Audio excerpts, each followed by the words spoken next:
এবার শিয়ালদহ থেকেও ছুটবে বন্দে ভারত। জাতির স্বার্থে বড় ঘোষণা রেলের। এতদিন হাওড়া থেকে মিলত বন্দে ভারত এক্সপ্রেস। আম জনতার জন্য সুখবর, এবার শিয়ালদহ থেকেও চলবে এই ট্রেন। আপাতত প্রয়োজনীয় পরিকাঠামোর কাজ চলছে বলে রেল সূত্রে খবর। জানা গিয়েছে 3 মাসের মধ্যেই শিয়ালদহ থেকেই পেতে পারেন এই সেমি হাই স্পিড ট্রেন।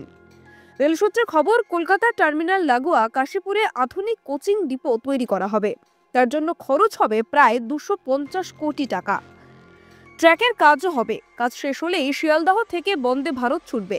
ইতিমধ্যেই ওই এলাকা পরিদর্শন করছেন পূর্ব রেলের জেনারেল ম্যানেজার সহ পদস্থ আধিকারিকরা, অর্থাৎ শুধু সময়ের অপেক্ষা।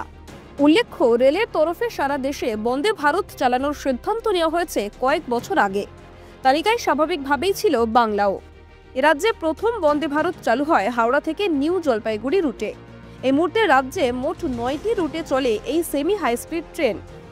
Howrah new Jalpaiguri, Howrah Puri, new Jalpaiguri Guwahati, Howrah Patna, new Jalpaiguri Patna এবং হাওড়া রাঁচি, হাওড়া ভাগলপুর, হাওড়া গয়া ও হাওড়া রৌরকেল্লা বন্দে ভারত এক্সপ্রেস। আপনি দেখছিলেন কলকাতা দর্পণ। আমি সারিয়া। প্রতিবেদনটি ভালো লাগলে লাইক, কমেন্ট ও নিয়মিত আপডেট পেতে সাবস্ক্রাইব করতে ভুলবেন না। নমস্কার।